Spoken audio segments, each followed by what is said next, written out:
Hi and welcome. I'm Andi Miocha and you are watching A News. Here are the headlines. The Pentagon says U.S. strikes delayed Tehran's nuclear program by up to 2 years. Israeli foreign minister says his country is committed to reaching a ceasefire with Hamas. Regional leaders gather in Azerbaijan's Khankendi for the Economic Cooperation Organization's summit.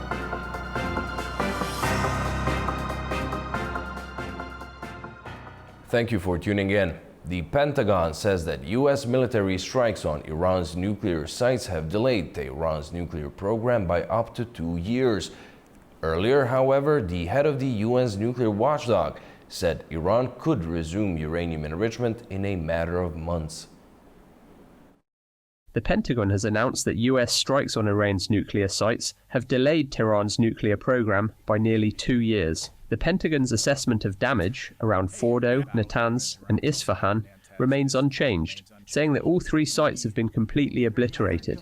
The US and its allies say the program has been significantly degraded.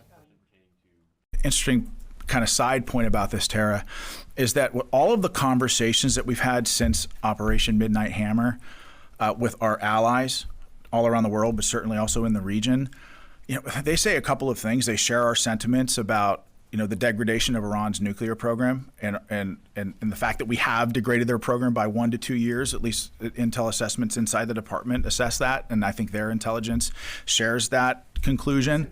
Since the US sent a group of B-2 stealth bombers to Iran on June 21st, Trump has consistently lashed out at any suggestions that the attacks did not wreck the country's nuclear facilities. He has maintained that Iran's nuclear program has been obliterated like nobody's ever seen before. An initial US intelligence assessment, leaked to several media outlets last month, said the strikes failed to destroy key components of Iran's nuclear program and only delayed its work by months. For its part, Tehran has been evasive about providing details about the state of its nuclear sites. Some Iranian officials have said that the facilities sustained significant damage from US and Israeli attacks, but Supreme Leader Ali Khamenei said last week that Trump had exaggerated the impact of the strikes. Iran has confirmed significant damage to its nuclear facilities following Israeli and American airstrikes. Tehran is now demanding compensation from Washington and Tel Aviv for damages. Our Tura Shiralilu has all the details. Iran's government spokeswoman Fatemeh Mohajerani officially confirmed in a press conference that the country's nuclear facilities sustained serious damage in the military attacks by Israel and US. Her statement follows the remarks earlier this week by Iranian Foreign Minister Abbas Araghchi, who described as serious the damage to Iran's nuclear sites.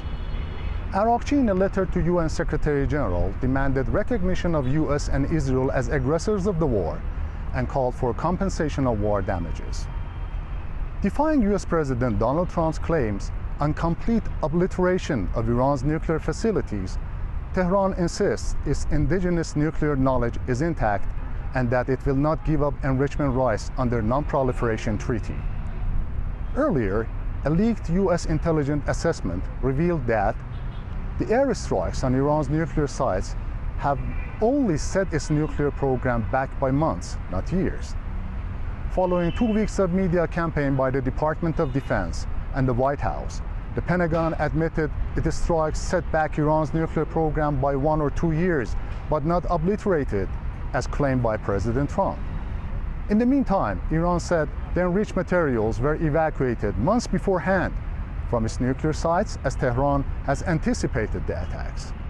Iran also said that a fast return to diplomacy was not possible because US had not given guarantees it will not resort to military strikes again in the middle of negotiations.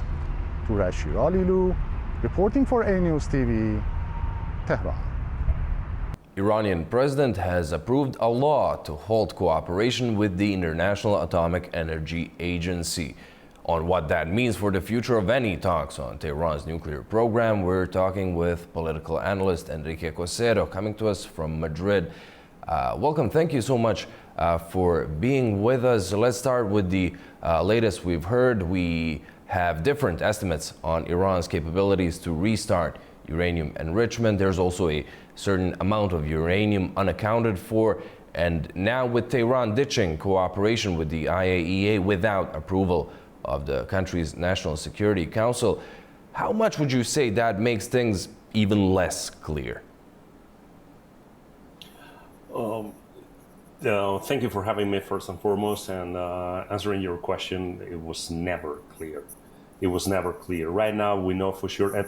Maybe 7 days ago, we were thinking about, with all the information that Donald Trump was providing, that the nuclear facilities of Iran were completely obliterated. Right now, even the Pentagon is admitting that the only step back is maybe 2 years. And once the Iran and Petagon has said that there is no longer any sort of control from the UN and from the agency, from the nuclear agency, right now the things are gonna take really in a very secret, full of secrecy, and probably with a sort of deceiving information. I think that it's a very small margin to understand that this is going to be a plan full of deceiving and full of just cleared of information, out of clear information. Tehran had earlier slammed the IAEA as giving a pretext to Israel to launch its military campaign with the resolution they passed finding Iran non-compliant with its non-proliferation obligations. Do you realistically see any sort of nuclear diplomacy now producing a deal that would not have the UN's nuclear watchdog involved? From my point of view, we can consider two different scenarios. The first one is just as I said. Okay, let's gonna work on our nuclear program, and let's gonna build considering warfare in order to try to recover the path and the rhythm that we have talking by Iran, of course. But the other way is just as I said, as a deceiving point of view, saying that nuclear technology is essential for a country as Iran in order to provide energy to the country, right?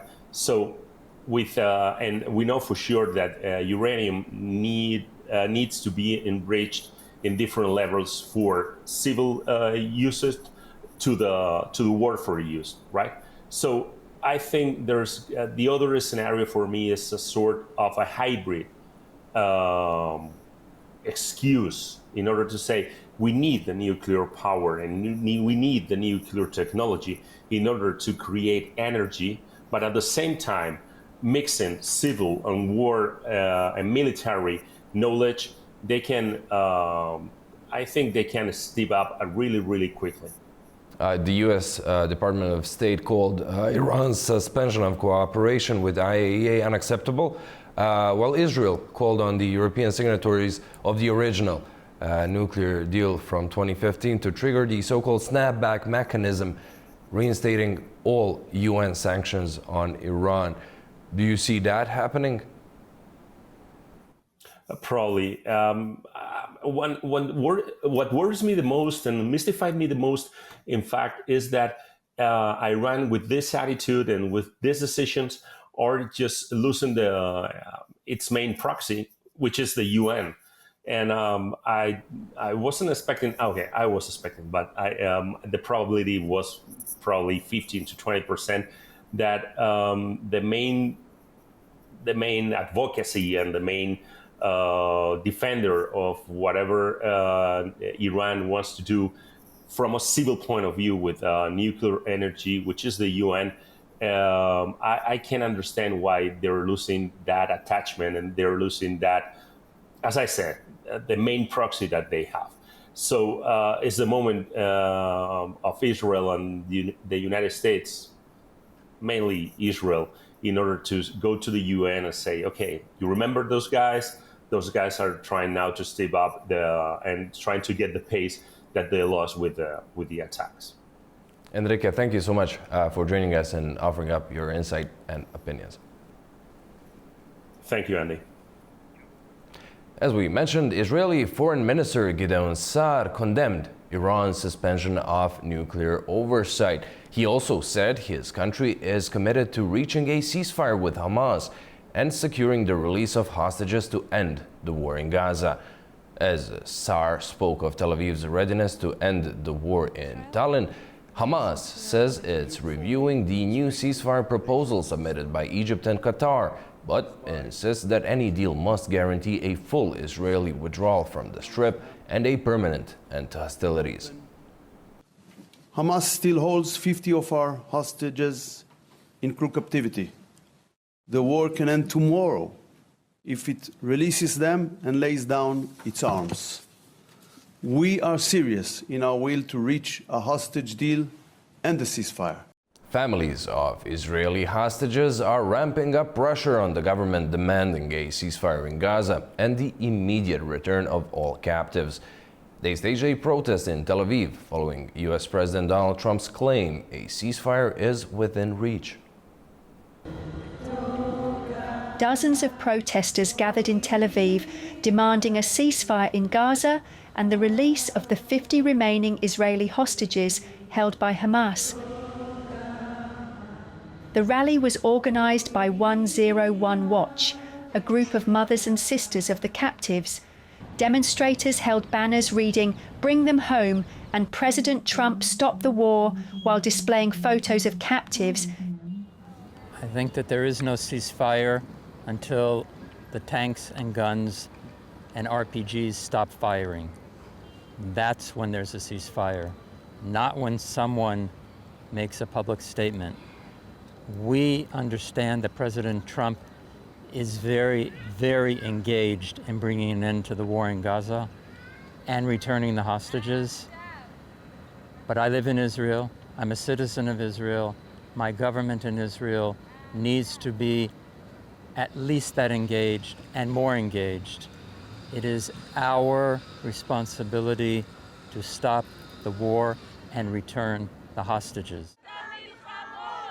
Tensions rose after nightfall when protesters blocked roads. Police issued warnings and detained several demonstrators. The protest comes a day after President Trump said Israel had agreed to a proposed 60-day ceasefire with Hamas. The group said it was reviewing the deal, but insisted any agreement must include an Israeli withdrawal from Gaza and an end to the war. Trump's claim of a possible imminent ceasefire was met with cautious optimism in the Gaza Strip. As the war enters its 21st month, Palestinians say they are desperate for a permanent end to the violence. US President Donald Trump's announcement that Israel has agreed to the conditions for a 60-day ceasefire in Gaza has sparked hope among Palestinians suffering from the ongoing conflict. President Trump made the statement in a social media post on the 1st of July, noting that a final proposal would be delivered to Hamas through the mediation of Qatar and Egypt. According to Trump, the announcement followed a long and productive meeting between US representatives and Israeli officials. Against the backdrop of a war that has continued for 21 months, the ceasefire statement offered a glimmer of hope for Gaza residents. We heard yesterday in the news that US President Donald Trump announced a decision that he will stop the war on Gaza. We hope this decision happens as soon as possible, because frankly, we are tired and had enough of the injustice and the genocide we're being subjected to. We want a complete end to the war on Gaza. Not like every time, a partial agreement and ceasefire that lasts a month or two, then the war returns.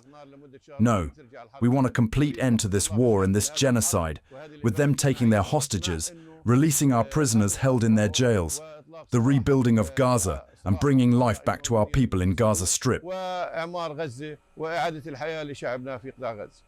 According to Gaza health officials, at least 20 people were killed in Israeli airstrikes on Wednesday, the 2nd of July. We hope he's honest this time. We're used to him not being honest in the previous times. We hope he is serious, like he was serious during the Israeli-Iranian war, when he said the war should stop, and it stopped. Trump can stop the war if he wants to. Meanwhile, Israeli Prime Minister Benjamin Netanyahu is facing increasing domestic pressure, with the public demanding a permanent ceasefire in Gaza and an end to the war. However, hardliners within his coalition continue to oppose such an agreement. The conflict began on the 7th of October 2023, when Hamas fighters launched an attack on Israeli territory. According to Israeli figures, 1,200 people, the majority of them civilians, were killed, and 251 others were taken hostage and brought back to Gaza. It was the deadliest single-day attack in Israel's history. In response, Israel launched a large-scale military offensive. According to the Gaza Health Ministry, more than 56,000 Palestinians, most of them civilians, have been killed to date. Nearly the entire population of the Gaza Strip, which is home to 2.3 million people, has been displaced, and the region now faces a severe humanitarian crisis. Russian and U.S. Presidents Vladimir Putin and Donald Trump spoke by phone for nearly an hour on Thursday, Kremlin aide Yuri Ushakov confirmed. According to Ushakov, Trump once again raised the question of an early cessation of hostilities in Ukraine, adding that Putin said Russia will not back down from its war aims. Ushakov said that the two also discussed Iran and the situation in the Middle East in considerable detail. He noted that there was no discussion of a meeting between the two leaders and that they did not touch on the U.S. decision to halt weapons supplies to Ukraine.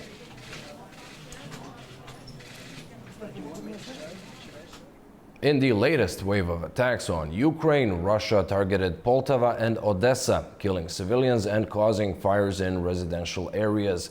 The attacks come following Washington's decision to halt certain weapons shipments to Ukraine, citing a strategic defense review. On the morning of 3rd July, Russian missile strikes on the city of Poltava in Ukraine resulted in 2 fatalities and 11 injuries. The attack caused fires at a conscription office and a nearby private residence. Emergency services are at the scene, with further updates expected.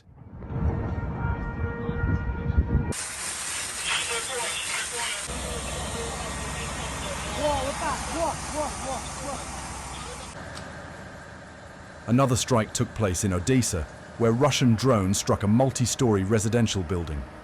At least 5 people, including 2 children, were injured. The fire spread from the 7th to the 9th floor, prompting the evacuation of 50 residents.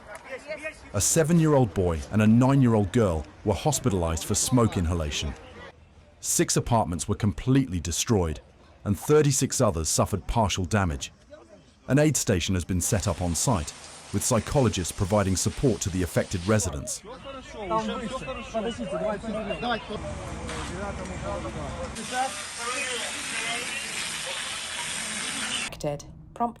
Meanwhile, the US halted the delivery of weapons to Ukraine that were scheduled to be sent from Poland. The Pentagon stated this pause is due to a strategic defense review. The suspended shipments include PC-3 Patriot missiles, Stinger air defense systems, and Hellfire missiles.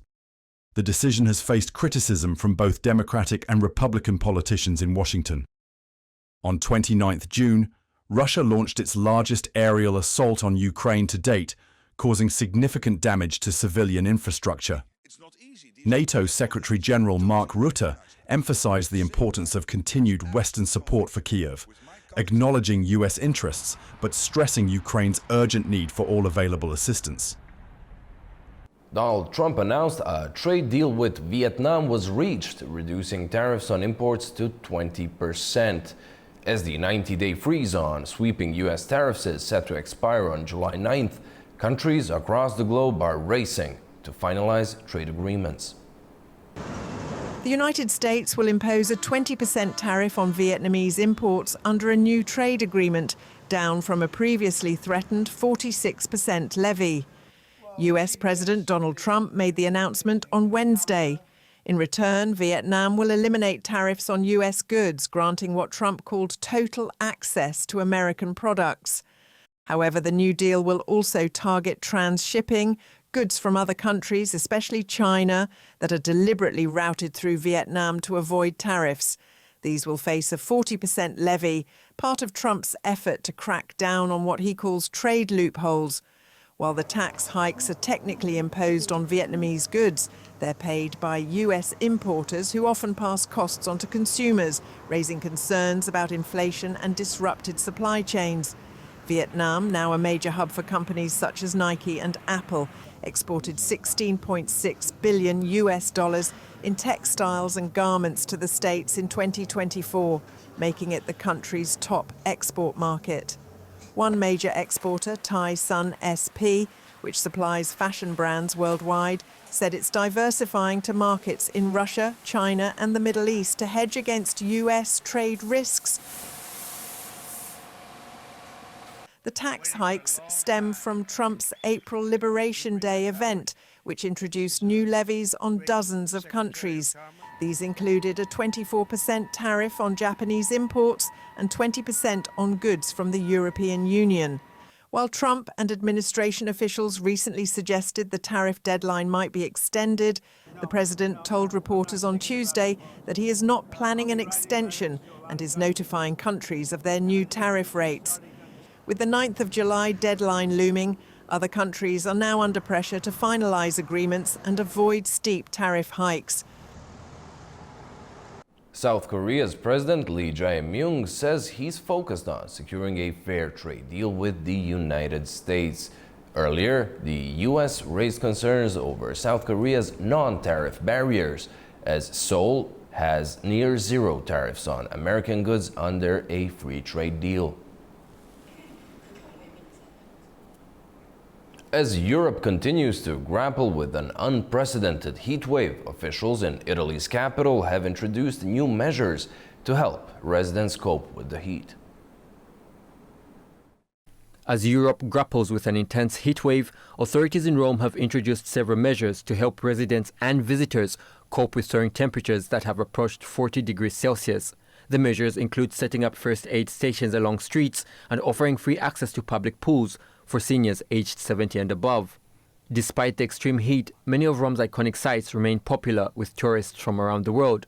Officials predict that Italy will maintain its position as one of the world's top summer travel destinations in 2025, with over 18 million international air travels expected, an 18% increase from the previous year. We drink a lot of water. We've downloaded an app to find free water stations. It really helps us stay comfortable.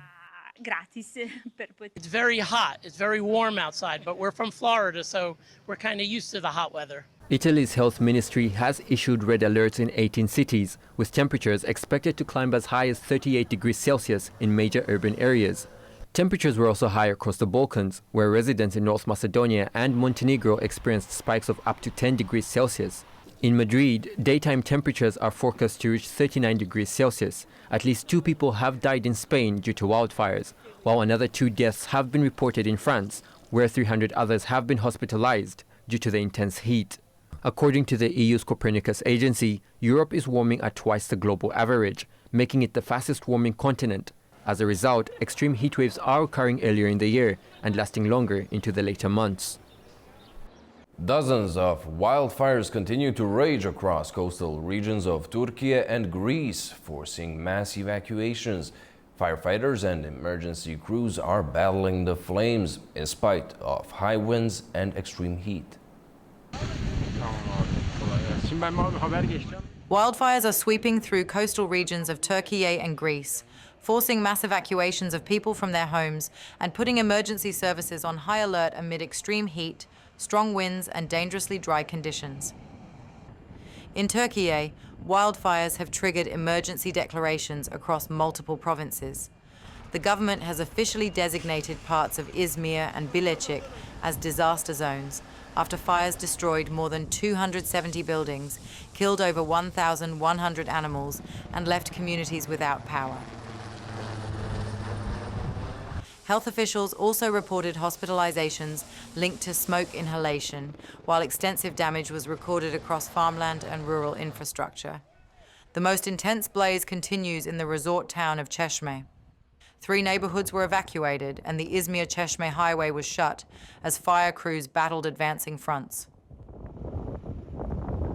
Firefighting efforts involve 6 planes, 19 helicopters, and a nationwide deployment of over 25,000 personnel. In Hatay, more than 1,400 residents were forced to flee before the fires were contained. Additional flare-ups were also reported in Manisa, Menderes, and Bilachik, where strong winds and high temperatures continue to pose serious risks. Meanwhile, in Greece, wildfires have devastated parts of Crete. A blaze near the municipality of Ierapetra has forced the evacuation of over 1,500 people and tourists. At least 4 people have been hospitalized due to smoke inhalation, and homes have been destroyed in Agia Photia, where power has been cut. The fire front spans at least 6 kilometers, fanned by gale force winds. Authorities closed key roads and used emergency alerts to warn residents. 155 firefighters, 38 fire engines, and 4 helicopters are on the ground, with reinforcements arriving from Athens and Elefsina by ferry and air. Additional blazes are also burning in Halkidiki and Kythera, as Greece remains on high wildfire alert during an early and intense heat wave.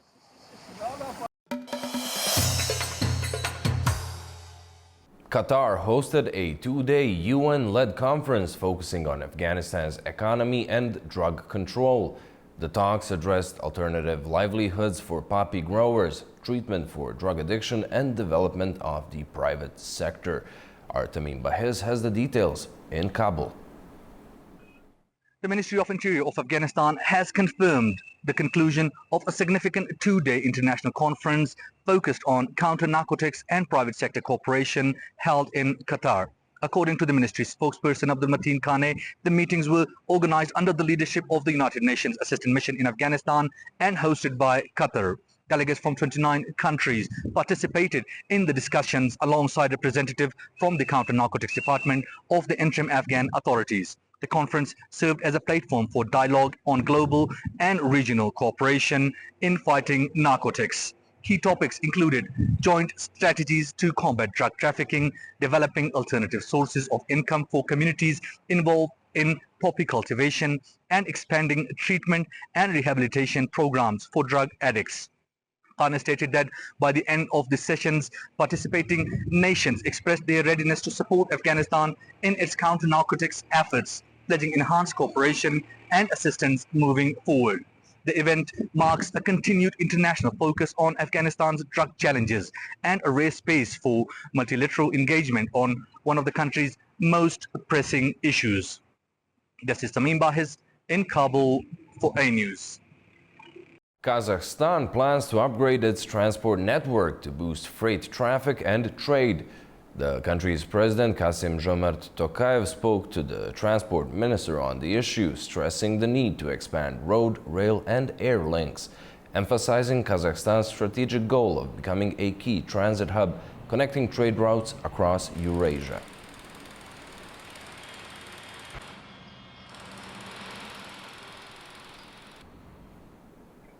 Turkey's annual inflation rate dipped a bit more than expected to 35.05% in June and to 1.37% on a monthly basis, official data showed.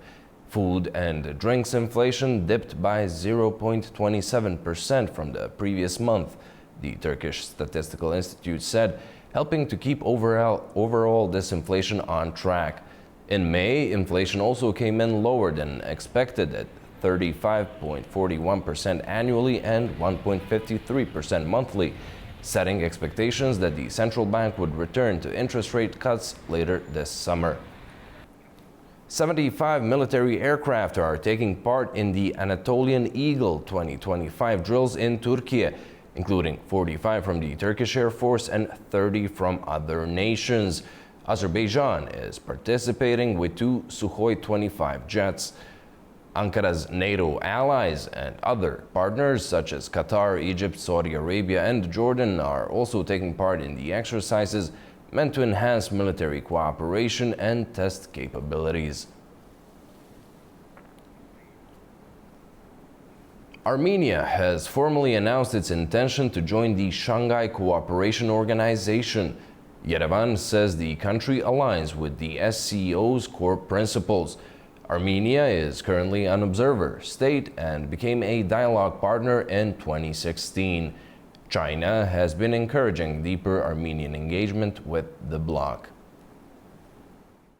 Georgia has expanded the powers of its migration authorities amid a rise in deportations. New laws now allow police and migration officers to inspect homes and workplaces of suspected undocumented foreigners. They can enter private property with a court order or owner's consent and request documents like work permits. In the first half of 2025, Georgia deported more than 500 foreigners. New rules will tighten fines and entry bans for visa violations starting in September, and from March next year, foreigners will need special work permits. An Azerbaijani-based research organization says its anti-colonial initiatives have come under coordinated attack. The Baku Initiative group, known for advocating for decolonization and global justice, is accusing France of cyber attacks, unlawful detentions, and systemic information suppression. Baku Initiative Group, an international non-governmental organization for the study of modern ideologies and globalization, promotes academic dialogue on decolonization, human rights, and social justice across former colonial territories. But its recent activities appear to have drawn pushback. In June, the Institute's website was crippled by coordinated cyber attacks. According to Baku Initiative Group's internal assessment, most of the IP addresses behind the attacks were traced to French territory. Notably, aforementioned cyber attacks coincided during the last two Baku Initiative Group's events. The one of them was dedicated to decolonization of Guadeloupe, and the other one, International Scientific Conference. It is particularly significant that the majority of these cyber attacks were conducted in the territory of France. In my opinion, such actions by French government against our organization's transparent activity, it was just a concern of French government, which preferred to maintain their colonial policy in the 21st century. The pressure, however, wasn't limited to cyberspace. On their return home, several foreign delegates were allegedly stopped at Paris airports, where they faced hours of questioning. For example, one of the distinguished delegates from Guadeloupe, former member of European Parliament, the General Secretary of UPLJ, Mr. Jean-Jacques Bitsep, was interrogated for several hours by the representatives of French External Security Service. The Institute condemns what it describes as deliberate efforts to silence critical voices, warning that such measures contradict France's image as a defender of democracy and human rights. Beyond political pressure, Baku Initiative Group also highlighted structural inequalities between mainland France and its overseas territories, especially in digital access. For example, France intentionally restricted the internet access in overseas territories. In comparison with mainland France, they are used in overseas territories, they are used outdated internet infrastructure. Also, prices are artificially inflated, and speed of internet is weak and limited. In mainland France, internet speed and quality better than 20 times better than in overseas territories.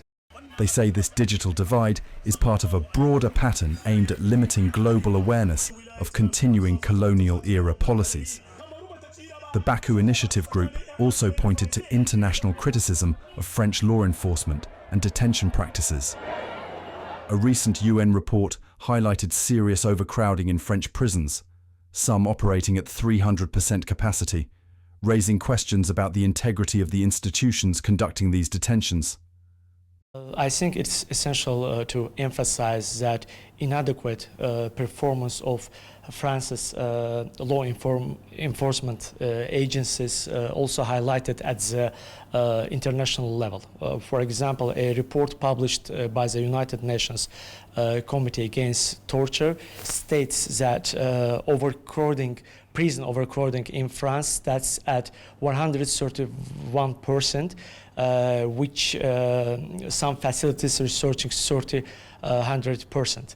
While the prison system is designed to accommodate 61,000 prisoners, in France now 79,000 persons are currently jailed. The organization says it will not be deterred. It vows to continue organizing global forums and supporting the just struggle against all forms of colonial domination. With just one day to go until the main event of the ECO week, the 17th ECO summit, Azerbaijan's Khankendi is welcoming guests from across the region. Our Narchechek Jahangirli has more.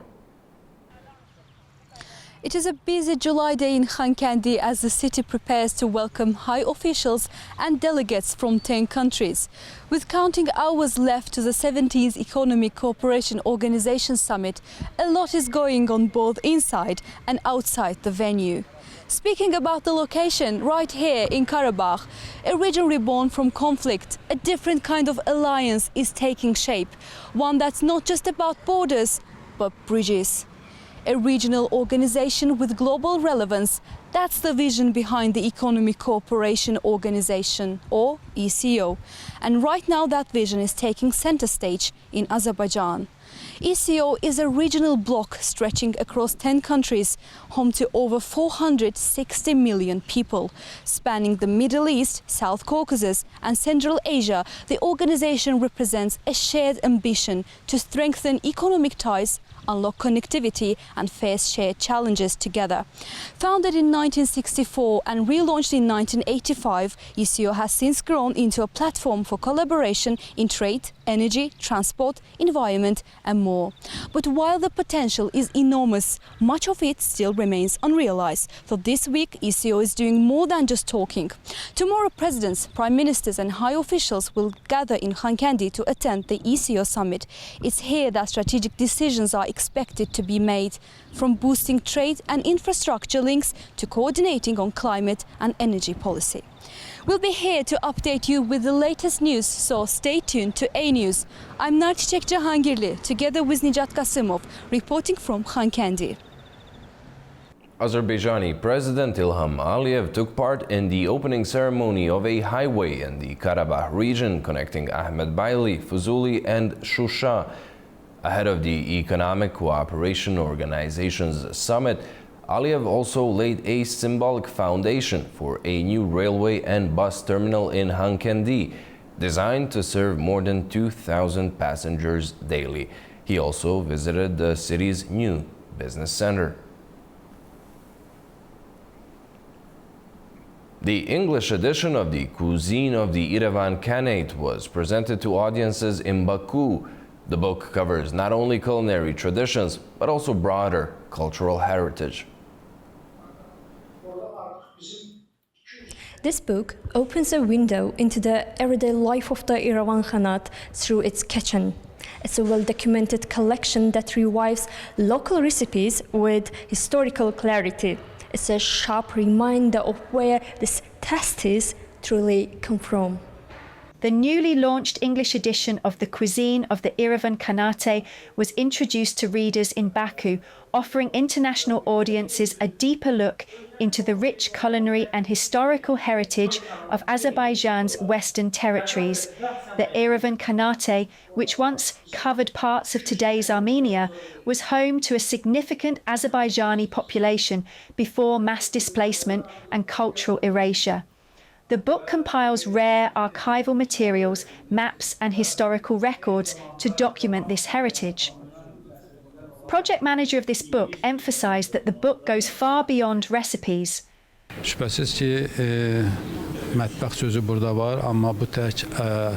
Undoubtedly, the word cuisine appears here.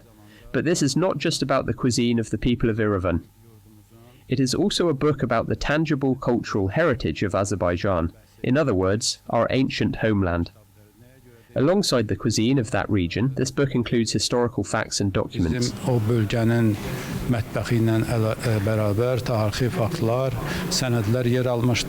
The book, which encompasses 413 recipes, has gained international acclaim. In November 2020, it won first place at the Gourmand World Cookbook Awards in Paris, one of the world's most prestigious recognitions in food literature. It is also proudly on display at the Alfred Nobel Prize Museum in Karlskoga, Sweden. During the event, authors of the book also addressed modern attempts to appropriate this cultural legacy.